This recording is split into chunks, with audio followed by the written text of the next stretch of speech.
20절 말씀. 신약성경 52쪽에 마태복음 28장 11절에서 20절 말씀까지 우리 한 절씩 교독하겠습니다.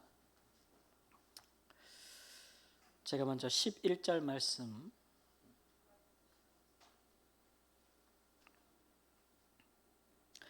여자들이 갈 때 경비병 중 몇이 성에 들어가 모든 된 일을 대제사장들에게 알리니 그들이 장로들과 함께 모여 의논하고 군인들에게 돈을 많이 주며 이르되 너희는 말하기를 그의 제자들이 밤에 와서 우리가 잘 때에 그를 도둑질하여 갔다 하라. 만일 이 말이 총독에게 들리면 우리가 권하여 너희로 근심하지 않게 하리라 하니 군인들이 돈을 받고 가르친 대로 하였으니 이 말이 오늘날까지 유대인 가운데 두루 퍼지니라. 11 제자가 갈릴리에 가서 예수께서 지시하신 산에 이르러 예수를 배웠고 경배하나 아직도 의심하는 사람들이 있더라. 예수께서 나와 말씀하여 이르시되 하늘과 땅의 모든 권세를 내게 주셨으니 그러므로 너희는 가서 모든 민족을 제자로 삼아 아버지와 아들과 성령의 이름으로 세례를 베풀고 내가 너희에게 분부한 모든 것을 가르쳐 지키게 하라. 볼지어다 내가 세상 끝날까지 너희와 항상 함께 있으리라 하시니라. 아멘. 우리 사회가 지난 주간에 그 딥페이크라는 성범죄 사건으로 아주 들썩였죠. 딥페이크라는 말이 좀 생소하신 분도 있을 텐데 AI 즉 이제 인공지능을 기반으로 해서 이미지나 동영상을 합성하는 기술을 말하는 것입니다. 그래서 기존에 있는 사람의 얼굴에다가 아주 이상한 이미지, 심지어는 굉장히 음란한 영상 같은 거를 결합시켜 가지고 그렇게 사람들이 보고 즐기는 거예요. 그래서 이제 가까이 있는, 특별히 자기 알고 지낸 사람들의 얼굴을 갖다가 그런 일을 하고서는 은밀하게 SNS에 어떤 방에 모여가지고 수백 명의 사람들이 그것을 보면서 희롱하고 조롱하고 웃고 비웃고 떠들고 하는 것이고, 그 이후에는 실제로 그 사람들에게 메시지도 보내기도 하고 그렇게 난처하게 만들고 굉장히 고통스럽게 만드는 아주 나쁜 일이죠. 더 큰 문제는 이제 이런 일들이 우리의 교육의 현장에서 이루어지고 있다는 거예요. 뭐 대학교, 고등학교, 중학교 이런 학생들과 심지어는 교사들을 대상으로 해서도 이런 일들이 많이 이루어지고 있다라는 것이죠. 이게 함부로 누군가 막 들어갈 수 없는 그런 특정한 SNS에서 이루어지고 있기 때문에 또 빠르게 확산이 되잖아요. 그러니까 가해자를 특정하기가 어렵고 수사가 어려워가지고 결국 피해자가 직접 들어가서 그걸 보고 가해자를 찾아야 되는 참 어려운 그런 상황이다라는 것들을 아마 뉴스로 보셨을 겁니다. 인간에게 있는 그 더러운 정욕을 이렇게 다른 사람들을 희생 삼아서 즐기는 현실들이 참 개탄스럽다라는 생각이 들고, 이런 일에 누구나 피해자가 될 수 있다. 여러분, 우리가 피해자가 된다면 나도 모르는 사이에 얼마나 이게 좀 고통스러울까 이런 생각이 듭니다. 단적인 예이지만 우리는 누구나 살면서 이 다른 사람의 욕망에, 거짓된 욕망에 피해자가 될 때가 있습니다. 우리도 사회생활하면서요, 나도 모르게 누군가 다른 사람에게 내가 이용당하고 모함받고 또 피해를 당하는 경험들을 가지고 계실 수 있습니다. 나중에 그래서 내가 진실을 알아도 이미 너무 빨리 퍼져버려가지고 수습하기에는 너무 늦어서 아무것도 하지 못하는 아마 그런 상황에 놓이는 사람들도 있죠. 그러나 가해자들은 아무런 제재도 없이 뻔뻔스럽게 다니는 것을 사는 것을 보면 얼마나 피해자들은 억울할까 이런 생각이 듭니다. 우리 사회 한 단면이지만 우리가 세상의 빛 아니겠습니까? 우리 그리스도인들은 우리 세상의 빛으로서 이런 사회를 우리가 살아갈 때에 이게 우리가 극복해야 될 현실이에요. 내가 관련이 돼 있던 관련이 되지 아니하였던 그렇습니다. 그러니까 성경은 우리에게 이제 선으로 악을 이기라. 한번 다 같이 해볼까요? 선으로 악을 이기라. 로마서 12장 21절 말씀 이렇게 말씀하고 있는데, 도대체 어떻게 우리가 이길 수 있는지 그 구체적인 방법을 모르면 할 바를 알지 못하지 않겠습니까? 그래서 오늘 우리가 더 이상 거짓된 것의 피해자로 살지 말고, 혹은 피해를 당하는 자들을 우리가 그저 방관하지 말고, 우리뿐만 아니라 우리가 이웃을 사랑하는 한 방편으로서 모두가 거짓을 이기고 좀 승리자로 살았으면 좋겠다라는 그런 생각이 들었습니다. 이 시간에 우리 주님께서 그 지혜를 우리에게 가르쳐 주시고 또 그것을 이길 능력도 우리에게 허락해 주시는 은혜가 있기를 우리 주 예수님의 이름으로 축원합니다. 오늘 본문 말씀에 보면 과거의 사건이긴 하지만 예수님의 제자들도 이러한 거짓과 가짜 뉴스의 피해자가 되었다라는 것을 오늘 본문이 말해주고 있습니다. 그들이 당한 모함은 바로 예수님의 제자들이 예수님의 죽은 시신을 도둑질해 갔다라는 그런 거짓 소문이 퍼진 것이죠. 그래서 그게 사실이 되어 버린 거예요. 그런 거짓 소문을 퍼뜨린 자들은 예수님이 장사되어진 무덤을 지키던 로마의 경비병들이었습니다. 물론 그들의 배후에는 유대인들의 최권력층을 지위를 갖고 있는 대제사장들과 장로들이 있었어요. 이 사람들이 왜 이렇게 거짓 소문을 퍼뜨렸냐면 예수께서 생전에 내가 죽어도 사흘 만에 살아나겠다라는 말씀을 하셨다는 것을 알고 있는데 경비병들이 와서 안식 후 첫날에 그러한 일이 일어났다는 것을 말해줄 때 덜컥 진실보다는 두려움이 생긴 거예요.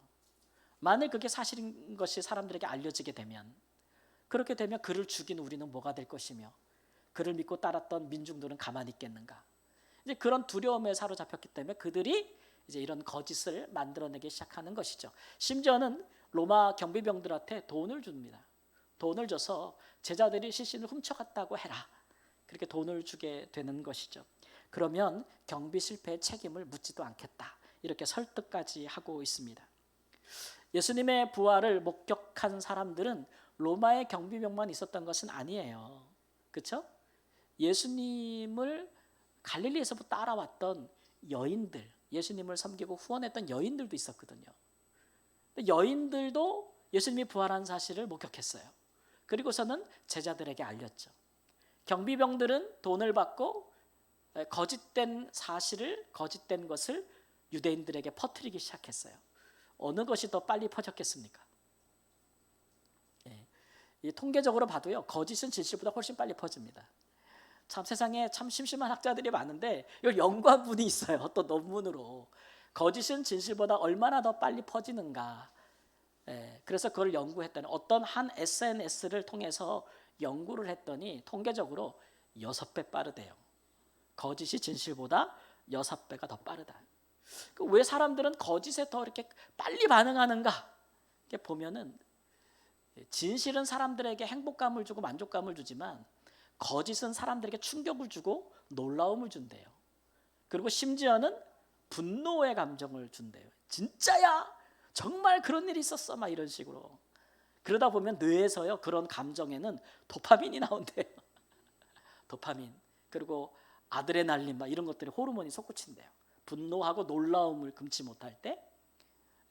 그래서 이렇게 흥분 상태가 된다는 거예요. 여러분 우리도 간혹 듣기도 하고 알고 계시지만 이런 호르몬들은 약간 중독이 되잖아요. 그죠? 그래서 도파민 중독이다, 아드레날린 중독이다 이런 말들 들어보셨을 텐데 그래서 빨리 반응하고 그 사실의 팩트의 진실에 상관없이 사람들이 여기 이런 상태를 즐긴다는 거죠. 위험한 거죠. 위험한 거. 시체 도둑 사건의 전말 이런 식으로 해서 딱 헤드라인에 걸린다면 누구나 거기에 눈길을 멈추고 그걸 듣지 않겠습니까? 또 이런 일들은 유대인들의 최고 권력자인 대제사장과 장로들과 로마의 군인들이 결탁했기 때문에 굉장히 조직적으로 이루어졌을 거예요. 그러니까 훨씬 유대인들 사이에서 믿을 만한 것으로 퍼졌을 겁니다. 그래서 제자들은 아마 시체를 훔쳐간 자들로 수배되지 않았겠어요? 그리고 훔쳐간 시신을 찾으려고 하는 아마 그런 소동도 있었을 겁니다. 몇 년 전인가 나왔던 부활이라는 영화 여러분 보셨는지 모르겠지만 거기 보면은 현실적으로 로마의 군병들이 막 사라진 예수의 시체를 찾기 위해서 막 뒤지고 다니고 제자들을 수색하는 장면들이 나와요. 그런 일이 일어나지 않았을까라는 생각도 합니다. 그래서 예수님께서 부활하신 후에 제자들에게 예루살렘에서 보자 이렇게 말씀하지 않으셨잖아요. 뭐라고 말씀하셨어요? 여자들에게 전하라 그러면서 제자들에게 어디로 가서 보자고요? 갈릴리로 가서 보자. 거기서 너희를 만나리라 하신 것이 아마 예루살렘에 이렇게 파다하게 퍼진 가짜 뉴스 때문에 제자들이 공궁에 빠진 것을 아시고 예수님께서 그들을 보호하시려는 목적도 있지 않았을까 이렇게 생각이 듭니다. 제자들 입장에서 보면 얼마나 억울했겠어요. 이건 뭐 이제 황당무계죠. 제자들 입장에서 보면 차라리 뭐 제자들이 진짜 뭔가를 예수님을 위해서 뭔가를 좀 했으면 이런 누명을 써도 뭔가를 좀 하다가 들켰으면 말은 할 수 있겠는데 제자들은 사실 아무것도 안 했잖아요. 제자들은 지금 너무 수치스럽고 창피해서 지금 숨어 있는 상태예요.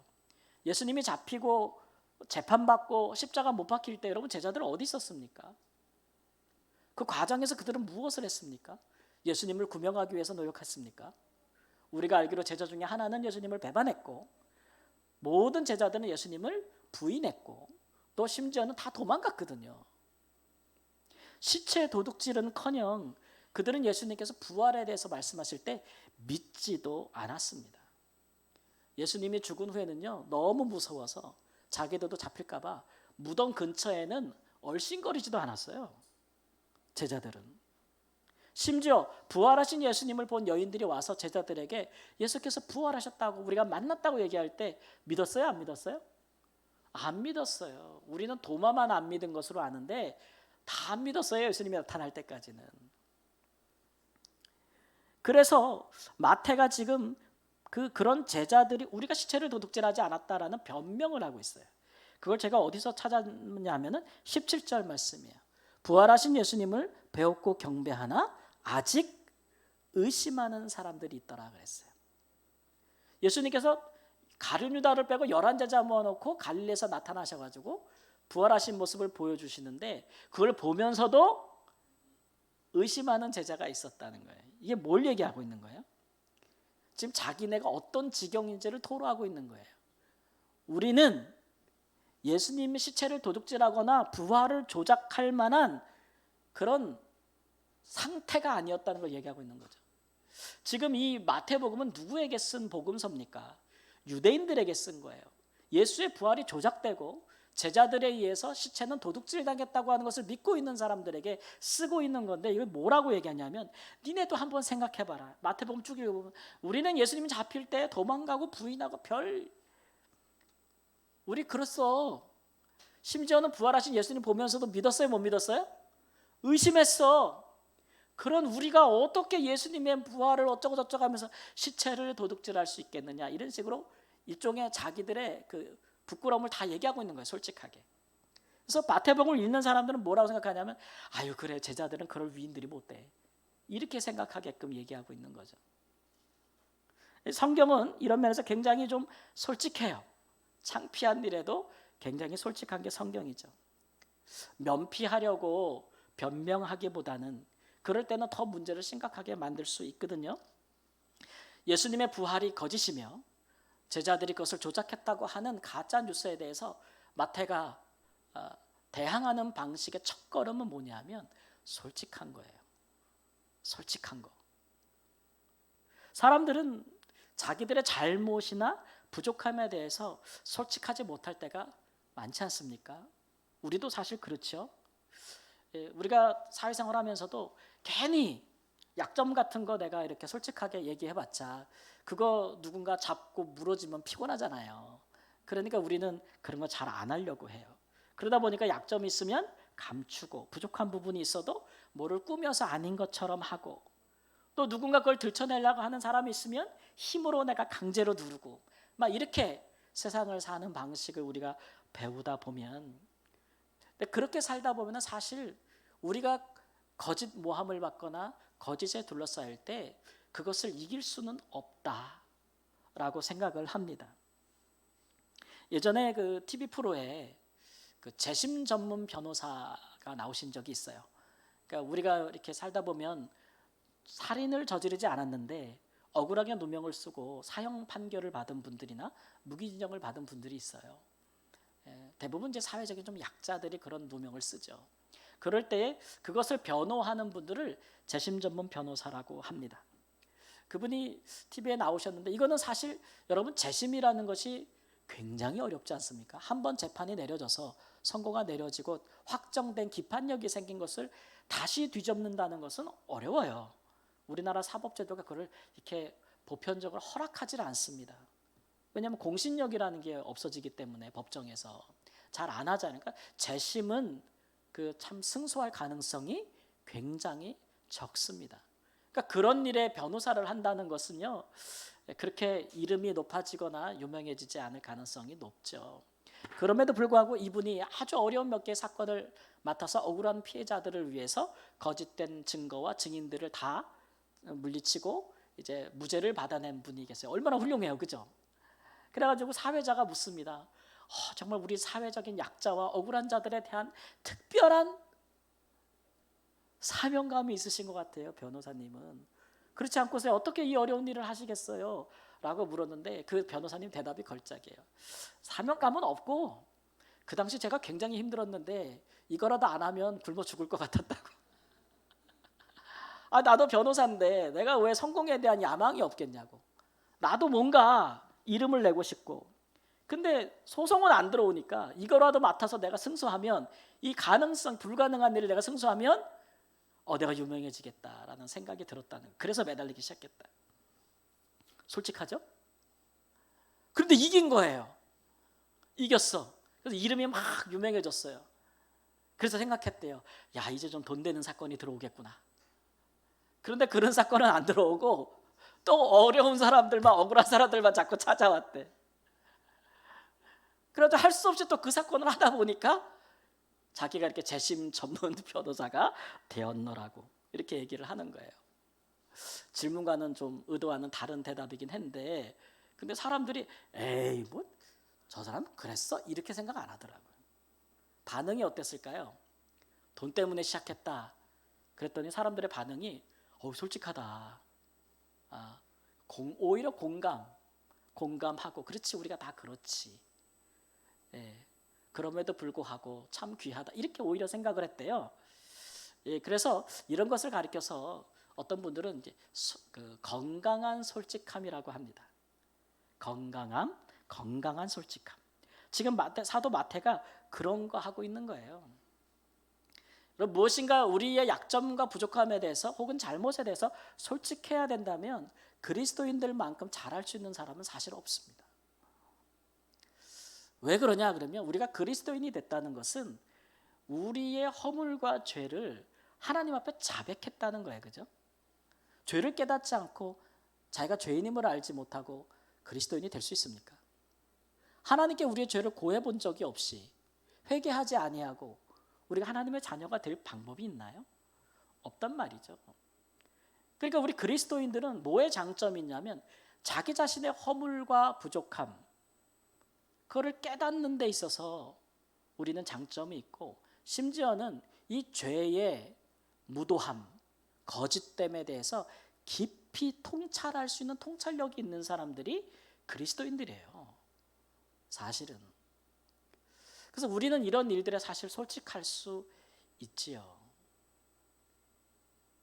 만일 그리스도인들이 죄를 감추는 데 능숙하거나 아니면 다른 사람이 죄진 것에 대해서 비판하기를 수시로 잘하는 사람이라면 그 사람은 진실로 자신의 죄를 하나님 앞에서 돌아보고 회심했다고 보기 어렵습니다.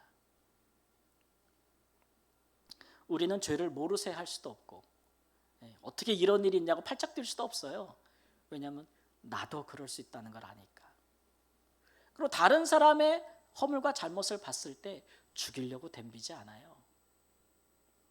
나도 그럴 수 있다는 걸 아니까. 그게 그리스도인들이에요.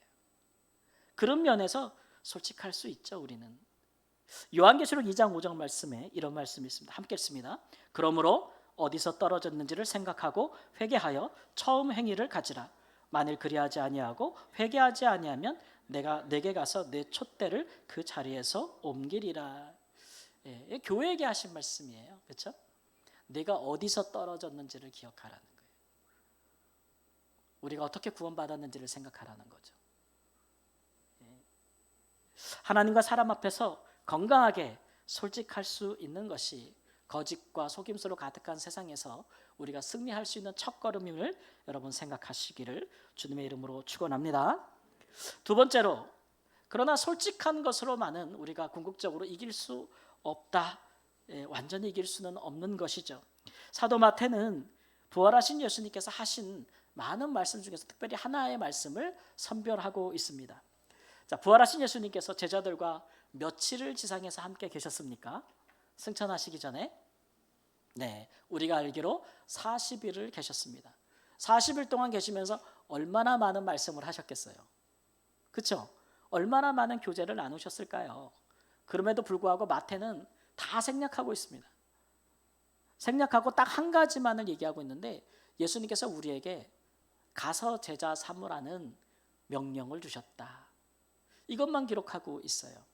그 뒤에 나오는 세례를 베풀고 내가 너희에게 분부한 모든 것을 가르쳐 지키게 하라는 것은 이건 문법적으로 보면 분사 형태인데 다 제자 삼는 과정으로 말씀하신 거예요.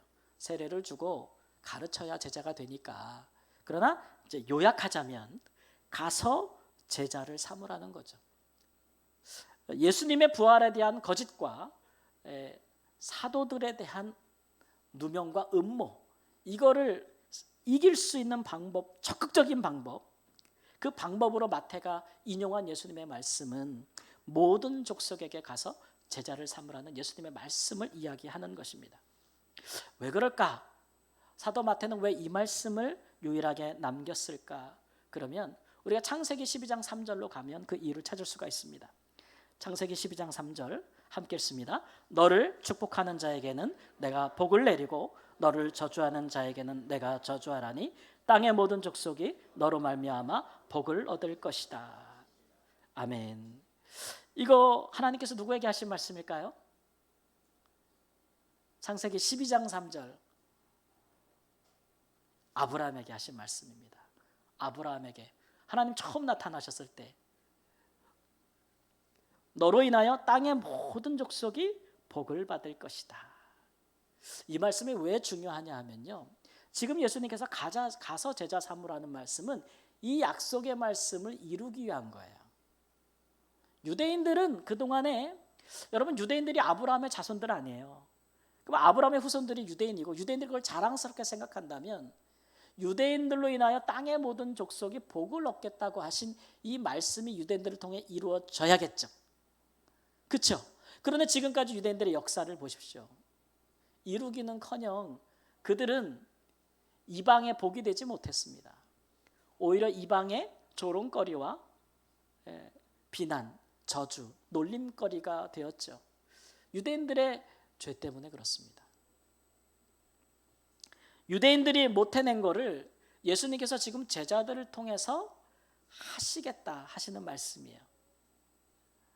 아브라함에게 주신 이 모든 족속의 복을 받겠다고 하신 너 때문에 이 말씀이 예수님의 제자들을 통해서 이루어진다면 게임 끝이죠. 이건 게임 끝이에요. 예수님께서 하늘과 땅의 모든 권세를 가졌기 때문에 또 예수님께서 땅끝으로 가는 제자들과 함께 하시기 때문에 이 아브라함에게 하신 약속이 이루어진다는 거예요. 그걸 지금 마태가 이야기하고 있는 거죠. 그러니까 예수님의 부활이 사실, 진실이라는 것은 예수 그리스도 메시아를 통해서 이루어질 일들이 예수님이 다시 살아나지 않았다면 일어나지 않을 텐데 이 모든 것이 이루어졌다는 것으로 증거하고 있는 거예요. 아브라함의 축복이 이루어졌다는 것은 예수 그리스도가 다시 살아나셨다는 것과 다름이 없다는 것을 이야기하고 있는 거죠. 여러분, 특별히 마태복음이 언제 기록된 것이라고 생각하십니까? 마태복음은 예수님이 돌아가시자마자 기록된 성경이 아닙니다. 복음서 중에서도 가장 늦게 기록된 것으로 생각이 되어져요. 추정 연도를 생각하면 1세기 후반, 그러니까 우리말로 말하면 AD 80년에서 90년, 예수님께서 30년에서 33년에 십자가를 지셨다고 생각한다면 적어도 예수님이 십자가를 지신 지 50년, 60년 뒤에 기록되어진 성경이에요, 마태복음은.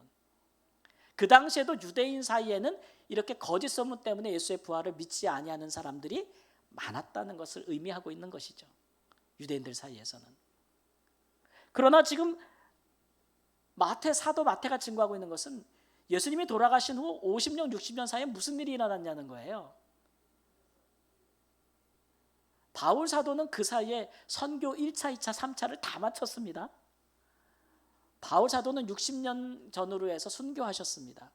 그가 순교하기 전에 로마에까지 가서 복음을 전할 뿐만 아니라 풀려난 후에는 그가 말하던 서바나, 지금의 스페인까지 가서 그 당시 사람들이 생각했던 땅끝이라고 여기는 곳까지 가서 복음을 전했죠. 그들이 생각하던 모든 민족에게 복음을 전하는 일들이 현실이 되고 있는 상황이었던 거예요. 곳곳에, 이방 나라의 곳곳에 교회가 세워지고 제자들이 생겨나고 있었던 거예요. 그 일들이 일어나고 있는 상황에 이런 복음서를 기록했다는 거죠. 그러니까 지금 아브라함에게 하신 하나님의 약속이 이루어지고 있다. 누구를 통해서요? 예수 그리스도와 예수님의 제자들을 통해서, 살아계신 부활하신 예수 그리스도와 그의 제자들을 통해서, 죽었다고 말하는 너희들, 예수가 우리가 그의 시체를 도둑질하고 있다고 말하는 그런 거짓된 것을 믿고 있는 자들 앞에서 그렇지 아니하다라는 것들을 어떻게 증명하냐 하면 이런 결과로 증명하고 있는 거예요. 우리가 흔히 쓰는 말로 이야기하면 진실은 반드시 뭐한다? 승리한다. 이걸로 얘기하고 있는 거예요. 시간이 필요할 뿐이지. 거짓은 진실보다 훨씬 더 빨리 퍼지고 사람들이 쉽게 믿지만, 그러나 진실을 끝까지 붙잡고 그 진실을 믿는 믿음 가운데 끝까지 행하는 사람은 결국 승리한다라는 것을 보여주고 있는 것이죠. 우리가 신앙적으로 얘기하면 우리가 어떻게 복음을 전할 때 예수님의 죽으심과 그의 부활하심을 전할 수 있겠습니까? 직접 보고 듣지도 못했는데. 그러나 예수님의 부활을 믿고 그분을 따르는 순종하는 우리가 삶을 살아낸다면, 그것이 진리라고 믿기에 그에 합당한 우리가 그런 삶을 산다면, 그것이 예수님의 부활과 그를 향한 우리의 신앙을 증명하는 길이 아니겠습니까? 그 일들에 예수님께서 내가 세상 끝날까지 너희와 항상 함께 하겠다, 이런 약속까지도 주셨다는 거죠. 주셨다는 거. 그러니까 우리가 이런 상황에 놓였을 때 거짓에 휘둘리고 움츠리고 두려워하고 분노하면서도 아무것도 하지 못하면 우리는 거짓을 이길 수 없어요. 오히려 그런 상황에서 우리가 더 차분해지고, 우리가 배운 바대로 예수님도 그러한 거짓의 공격을 받았다. 제자들도 그러한 누명과 오명을 뒤집어 썼다. 그러나 그분들이 하나님을 믿고 진실을 알리기 위해서 예수님의 말씀에 끝까지 순종함으로 말미암아 땅끝까지 복음이 전하되어지고 많은 제자들이 생겨나게 되면서 예수의 부활이 사실임이 증명되었다 라고 말하는 것이죠. 그 일을 위해서 예수님께서 가서 제자 삼으라고 말씀하시는 거예요. 그러니까 오늘날 우리가 처한 현실에 대해서 우리 그리스도인들은 거짓과 속임수가 난무하는 우리 사회라면 우리가 그곳에서 어떻게 진실을 가지고 빛된 존재로 살아야 되는지를 제자들처럼 고민해야 되는 거예요. 사도 마태가 고민했듯이 우리도 고민하고 기도하고 우리만의 복음서를 제시할 수가 있어야 된다는 거죠. 그것이 그리스도인으로서 우리가 이제 해야 될 일이 아니겠습니까? 이번 달 9월 달에 인천 송도에서 세계 복음 로잔 대회가 열립니다. 이게 뭐냐면 전 세계에 있는 복음주의 교회들과 교단들, 기관들이 모여서 약 190여 개국 6천여 명의 대표자들이 참석해서 열리는 이제 복음주의 선교 대회예요. 여기에서 이제 이루어지는 주제들을 보니까 이런 주제들이더라고요. 부흥, 선교적 공동체, 핍박과 선교, 일터 사역과 세계 선교, 섬기는 지도력, 디지털 사회 시대의 신학, 반동성애, 이런 것들에 대한 주제를 가지고 복음주의 신학자들과 목회자들이 모여서 세계적인 회의를 연다는 거예요. 그리고서는 이제 서울 선언문이라고 해가지고 그 결과를 발표한다는 거죠. 그래서 우리 교회와 그리스도인들이 2035년까지 나아갈 방향에 대해서 구체적인 선언들을 내놓는다는 거예요. 저는 이제 이런 주제들을 쭉 봤어요. 이런 주제들. 예, 우리 사회에서 이거 꼭 그리스도인들뿐만 아니라 우리 사회가 직면하고 있는 여러 가지 문제들을 다루고 있는 거예요. 현실적인 문제들. 그래서 그런 문제들에 대해서 우리 교회가 나아갈 방향과 해답을 내놓겠다는 거예요. 성경적인. 많은 다른 자유주의에 속한 이런 협의회들도 있는데 이 로잔 복음 선교 대회는 굉장히 좀 우리가 말하면 성경적이고 보수적인 그런 협의회의 그런 모임이라고 할 수가 있어요. 이런 것들도 이제 하나의 고민이죠. 우리 시대에 복음에 합당하지 않은, 하나님의 말씀에 합당하지 않은 잘못된 부분들이 많은 우리의 현실에서 우리 교회와 그리스도인들이 어떻게 극복하고 어떻게 나아가야 될 것인가 라는 구체적인 고민이라고 생각됩니다. 우리 그리스도인들은 우리가 하나님의 은혜로 형통한 것을 넘어서서 개인적으로 시대에 대한 그런 아픔을 함께 고민하고 시대의 책임을 함께 짊어질 수 있는 사람들이어야 돼요. 그것이 예수님께서 우리에게 가서 제자 삼으라고 말씀하신 이유죠. 그렇게 될 때에 하나님과 예수 그리스도가 증거가 되고 증명이 되는 거예요. 우리가 맨날 교회 모여가지고 예배만 막 드리고 부흥회만 하고 으쌰으쌰 한다고 해서 세상에서 하나님의 이름이 높임받고 하나님의 살아계심과 우리 예수 그리스도의 복음이 증거되는 것 아닙니다. 우리의 복음과 전도는 우리가 우리의 삶 가운데서 우리가 부딪히는 도전받는 문제들에 대해서 하나님의 말씀과 성경을 힘입어서 우리가 어떻게 진리와 진실을 입증하고 전할 것인가, 우리의 믿음에 합당한 주저하지 않는 두려움 없는 삶을 살아낼 것인가, 믿음이 모든 것을 이긴다는 것을 어떻게 보여줄 것인가 라는 것들에 대한 일종의 부르심에 응답하는 것으로, 그런 것으로 우리가 세상의 거짓을 이길 수 있는 것이죠. 사랑하는 성도님, 그 일 잘하라고 우리를 하나님께서 이렇게 한 몸같이 모이고 한 몸같이 한 지체같이 그렇게 연합하도록 해 주시는 것입니다. 그러니까 가서 제자 삼으라라는 말씀은 예수님의 제자들에게만 주신 말씀이 아니에요. 오늘 예수님의 부활의 증인으로 살아야 되는 우리에게도 똑같이 주시는 말씀입니다. 누구는 땅끝으로 가겠지만 누구는 우리의 삶에서 일터로 갈 것이요, 누구는 우리의 가정이 우리의 선교지가 될 것이고, 누구는 교회가, 여러 곳이 우리에게 있는 그곳이 우리에게는 가서 제자를 삼아야 되는 부르심의 공간인 줄을 믿습니다. 사랑하는 성도 여러분, 가서 제자 삼으라는 말씀에 순종했던 제자들은 그들을 둘러싼 모든 거짓을 이기고 마침내 승리했습니다. 우리도 살아가면서 좀 우리의 부족함과 잘못, 연약함에 대해서는 솔직하게 좀 인정하되, 그러나 거기서 멈추지 말고 우리가 진리라고 믿고 진실이라고 믿는 것들에 대해서 두려움 없이 끝까지 그것에 합당한 삶을 살아냄으로써 또 우리가 그 일을 행할 때 주님이 함께 하시고 도우신다고 하셨으니 그렇게 약속의 실현을 보면서 그리스도인으로 사시는 은혜가 있기를 우리 주 예수님의 이름으로 축원합니다. 아멘. 기도하겠습니다.